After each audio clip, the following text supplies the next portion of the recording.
महाराष्ट्र के तापी नदी किनारे बसे छोटे से गांव प्रकाशा में रहता गरीब मजदूर सुरेश भाऊ गरीब होकर भी हमेशा खुश रहता था। पर जितना वो खुश रहता था, उसकी बीवी उतनी ही चिड़चिड़ी और लालची स्वभाव की थी। जब भी पति काम से लौटता, वो चिढ़कर कहती, ओफो, तुम्हारे साथ रह के जिंदगी भर फक्कड़ की फक्कड़ ही रहूंगी क्या? अरे कुछ ऐसा करो कि रातों रात अमीर हो जाएं। अरे रातों रात कैसे अमीर हो सकते हैं काव्या? एक छोटी सी नाव में लोगों को नदी के इस किनारे से उस किनारे पहुंचाने में कहाँ इतना पैसा मिलता है? तुम सारी जिंदगी कुछ नहीं कर पाओगे, बस नाव पर लोगों को पहुंचाकर घर पहुंच जाते हो। अरे जाओ, बाहर की दुनिया देखो, लोगों को कमाता देखकर कुछ सीखो, कमाओ, जाओ। और अक्सर तंग आकर वो घर से निकलकर वापस नदी किनारे जा बैठा और नदी में बहते पानी को देखता हुआ अपनी किस्मत के बारे में सोचता रहता। एक दिन ऐसे ही वो नदी किनारे टेंशन में बैठा हुआ रहता है कि तभी देखता है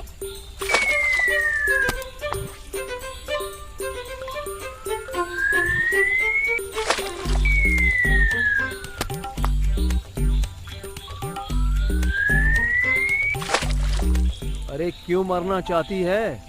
इंसान तो पागल होते ही हैं। मछलियाँ भी पागल होती हैं क्या? पर ये इस तरफ क्यों बार बार निकल कर आ रही है? किसी और तरफ क्यों नहीं? अरे बाप रे! तुम्हारा बहुत बहुत शुक्रिया, तुमने मेरी बच्ची की जान बचा ली। बोलो, तुम्हें क्या चाहिए? तुम जो मांगोगे मैं तुम्हें दूंगी। जाओ ना यार, अपनी बच्ची को तो बचा नहीं पा रही थी, मुझे दोगी। तुम्हारा सोचना सही है, फिर भी अगर किसी चीज की जरूरत हो तो मुझे पुकार लेना। मेरा नाम रानी मछली है। घर आकर सुरेश भाऊ ये बात अपनी बीवी को बताता है तो बीवी एकदम भड़क जाती है। रहे तुम मेरे बेवकूफी। अरे अगर मछली बोल रही थी तो इसका मतलब वो कोई मामूली मछली नहीं थी। अरे उससे कुछ मांग लिया होता। उसने कहा है जब भी किसी चीज की जरूरत हो आकर मांग लेना। तो यहाँ खड़े क्यों हो?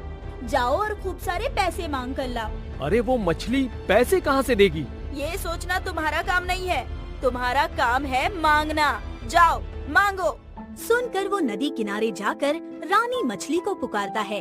वैसे ही रानी मछली नदी में से अपना सर निकालती है तो वो कहता है, आपने कहा था जो मांगोगे दूंगी।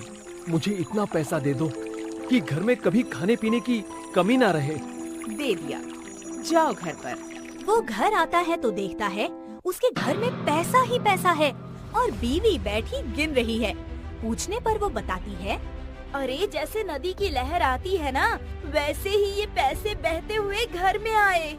ऐसे क्या देख रहे हो? जब इतना पैसा आ गया है तो घर भी तो बड़ा होना चाहिए। इतने से घर में इतना पैसा शोभा देता है क्या? जाओ मछली से बड़ा घर मांग कर आओ। पागल हो गई हो क्या? पागल होती तो अभी इतना सारा पैसा नहीं मिलता। जाओ जाकर बड़ा घर मांग कर आओ। सुरेश भाऊ वापस नदी किनारे पहुंचकर उस मछली को पुकारता है तो रानी मछली आती है और उसके मांगने पर कहती है, जाओ, तुम्हारा बड़ा घर तुम्हारा इंतजार कर रहा है। सुनकर वो घर की तरफ भागता है। वो घर पहुंचता है तो सरप्राइज हो जाता है। उसकी छोटी सी झोपड़ी की जगह बड़ा सा बंगलो खड़ा हुआ है और बंगलो में उसकी बीवी एकदम ठाठ से सोफे पर कीमती गहनों को पहनकर बैठी हुई है।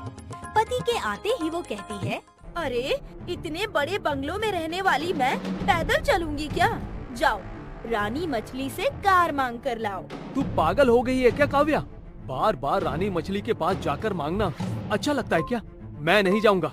देखो ज्यादा मगजमारी मत करो, चुपचाप जाओ और कार मांग कर लाओ, फिर अपने पास सब कुछ हो जाएगा। तुम्हें मांगने जाने को नहीं कहूँगी। सुनकर वो मजबूर होकर वापस रानी मछली के पास जाकर कहता है तो रानी मछली भी कहती है, जाओ, तुम्हारी बीवी कार में तुम्हारा इंतजार कर रही है। सुनकर वो वापस आता है तो सरप्राइज से उसकी आंखें फटी की फटी रह जाती हैं। बीवी एकदम सजी धजी मॉडर्न हुई कार में बैठी सचमुच उसका इंतजार कर रही है। वो कार में घूमने निकल जाते हैं। वो अपनी कार में बाहर निकलते हैं तो हर कोई उन्हें देखता है। बीवी उन्हें देखता देख और भी घमंड से अकड़ जाती है। रात को वो सोचती है, मैंने इनसे कह दिया है कि अब इन्हें मछली के पास जाकर मांगने को नहीं कहूँगी। ये मछली के पास ना जाएं, पर मछली तो हमारे पास आ सकती है। क्यों ना हम उस मछली को ही पकड़कर घर ले आए। जब भी जो भी चाहिए होगा उससे मांग लिया करूँगी। सोचकर वो मछली का जाल लेकर जाती है और अपने पीछे जाल छुपाए रानी मछली को पुकारती है। आपने मेरे पति सुरेश की बहुत मदद की है। मैं आपके दर्शन करने के लिए आई हूँ। एक बार दर्शन दे दीजिए प्लीज। सुनते ही रानी मछली पानी से ऊपर आती है।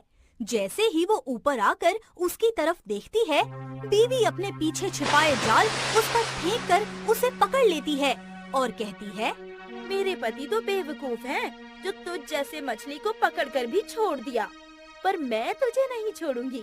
चल, आज के बाद तू मेरे घर पर ही रहना और मैं जो मांगूंगी मुझे देती रहना। कहती हुई उसे लेकर घर पहुंचती है तो सरप्राइज रह जाती है। उसके बड़े बंगलों की जगह वही पहले वाली छोटी सी झोपड़ी आ गई है। घर के बाहर की कार की जगह सुरेश भाऊ की टूटी फूटी साइकिल खड़ी है।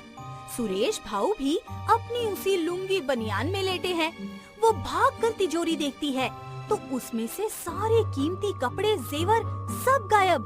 बड़े बेड और सोफे की जगह टूटा हुआ पलंग, टूटी हुई कुर्सी वापस आ गई है। वो एकदम से अपने पति को झिंझोड़ती हुई नींद से उठाकर पूछती है, अरे देखिए, ये सब क्या हो गया? अरे ये रानी मछली तुम्हारे पास कैसे? मैंने सोचा रोज रोज रानी मछली से मांगने जाने से तो अच्छा है इसे ही घर ले आऊं। और यही इनकी सबसे बड़ी भूल हो गई। मैं जब तक आजाद पानी में रहती हूँ तब तक ही मेरा जादू रहता है।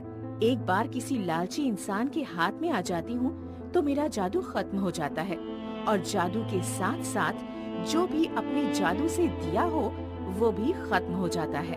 क्या मतलब अब हमारे पास कुछ भी नहीं रहेगा? नहीं, तुम्हारे लालच ने सब कुछ खत्म कर दिया। तो देखा दोस्तों, इससे हमें ये सीखने को मिलता है कि इंसान को जिस रास्ते से जितना जो मिल रहा हो लेकर खुश रहना चाहिए। ज्यादा की लालच में कभी-कभी कमाया हुआ भी हाथ से चला जाता है।